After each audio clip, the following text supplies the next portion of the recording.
much. Thanks, Milton. It's an honor to be here today. And I'm, as Milton said, a medical director at Proteus Digital Health. And ask you maybe to, just for a moment, envision with me, just in your mind's eye, the last time you went to the doctor's office. Actually, so envision with me the last time you went to the doctor's office, maybe with your parent or with your grandparent, or with someone who had multiple challenging chronic comorbidities and polypharmacy. And then envision, actually, I'm sensing some frustration here. I'll spare you the rest of the analogy. Suffice it to say that we would attribute most of this frustration to a sort of a single word. The frustration that's felt by most primary care providers, but then also by most patients seeing primary care providers. And that's disconnection.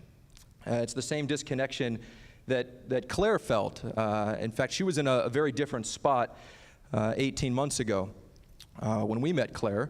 But she had been hospitalized, recently discharged actually from the hospital from a challenging bout of heart failure, which had decompensated. And she had actually been hospitalized several times, multiple times a year in the previous 5 years. She was constantly feeling fatigued, short of breath, unable to manage her medication schedule, feeling like she didn't have control and sleeping in a recliner most nights. Her physicians at the time, this was February of last year, prescribed Proteus digital medicine platform, and within just a few weeks, actually, she was managing her blood pressure. Her blood pressure was controlled. She was engaged with her clinic staff. She was no longer feeling the fatigue. She threw away her recliner. And this is a story that's actually been shared by hundreds of patients, Gary included, and I could go on.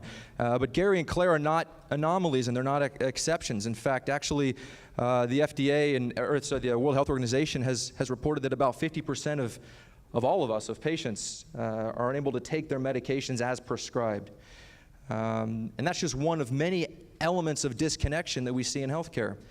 And so this results, of course, in fatalities. This results in hundreds of thousands of deaths and hundreds of billions of dollars in potential downstream costs, primarily because we're not well connected.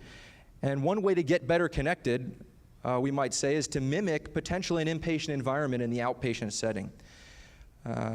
Because in fact, as a physician myself, we often, most of the algorithms that healthcare is familiar with and which we practice on a daily basis, sometimes subliminally, were developed in an inpatient setting, in a setting where I can write an order, that order's time-stamped, I can measure the effect of that order, and I can repeat essentially a scientific method in my mind or under observation with a patient and consult with them. This gets so challenging in the outpatient environment.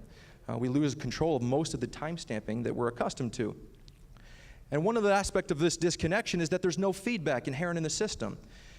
And I say this actually with great importance because we've done a lot of research with social scientists or our social science colleagues that say that to affect behavior change, of which most chronic disease management is, truly lifestyle and behavior change, requires feedback. And it can't just be general feedback. It needs to be personalized, specific, timely, and accurate. And for that feedback to take effect, we need to have closed-loop systems to deliver it back to patients.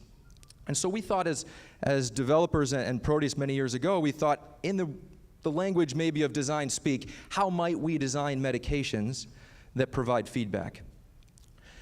And the approach that was taken many years ago now is to design digital medicines, to make medicines digital objects. In fact, we now have medicines that communicate with our mobile devices. And these medicines can then also talk to wearable devices. So they'll turn on very briefly for about 2 or 3 minutes when you swallow them. And they'll send a signal, a secure HIPAA-compliant signal, because the body is the battery and the body is the conductive transmitter. It's then read by a wearable receiver, which is also simultaneously measuring your heart rate variability, your step count, rest, activity, and other metrics, as well as time-stamping all of your medication ingestions to the individual dose, drug, manufacturer, pill number 27 out of 30 in the bottle if you needed to know.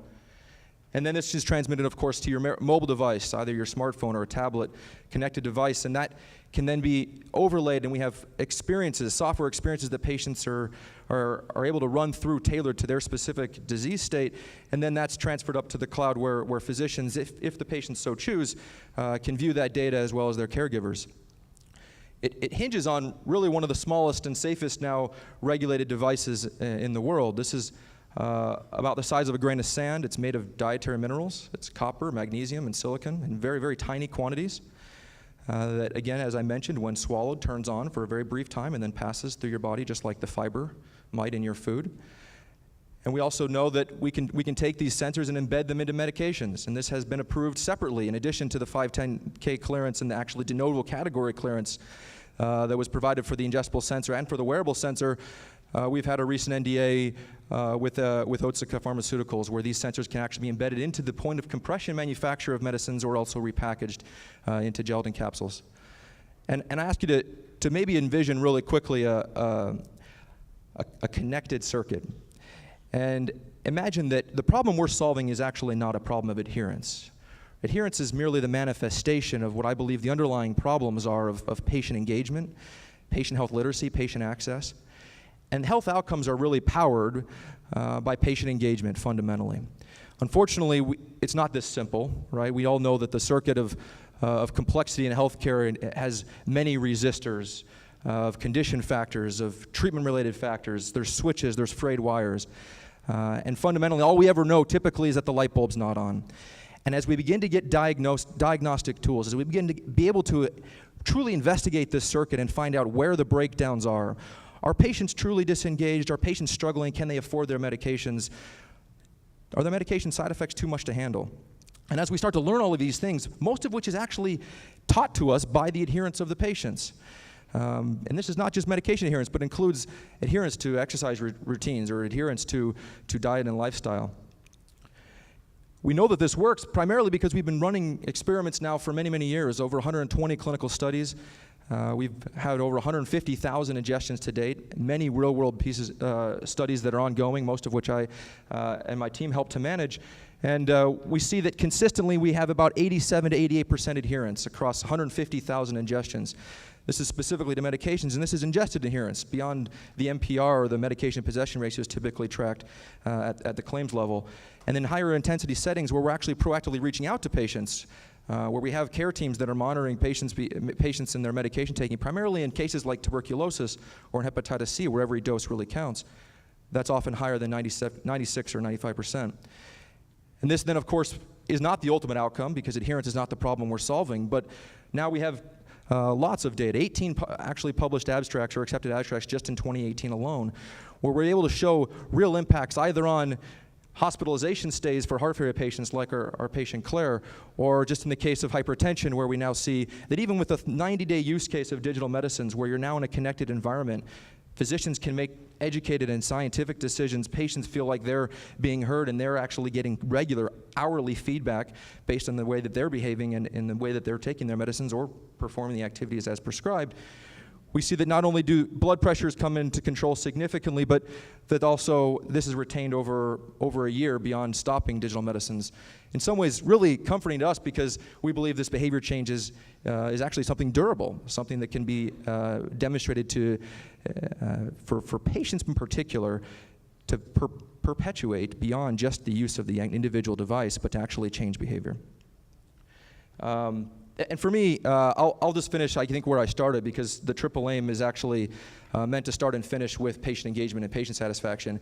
But we have enough stories now for me to feel confident that what we're doing ultimately is improving the physician and patient relationship. And I think that's what is most important. And hopefully what we take away from most of the tools that we've seen today, that relationship can be improved through transparent sharing of data.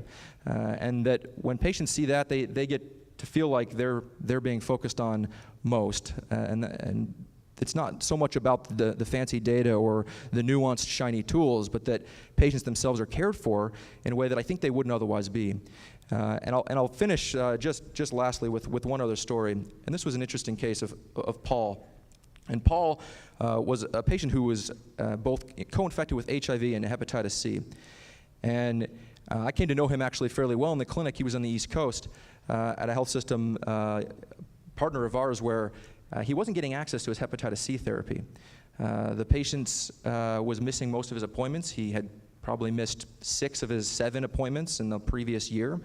And that was unfortunately one of the gates for the infectious disease doctor to determine whether he could get a very expensive $80,000 to $90,000 hepatitis C treatment.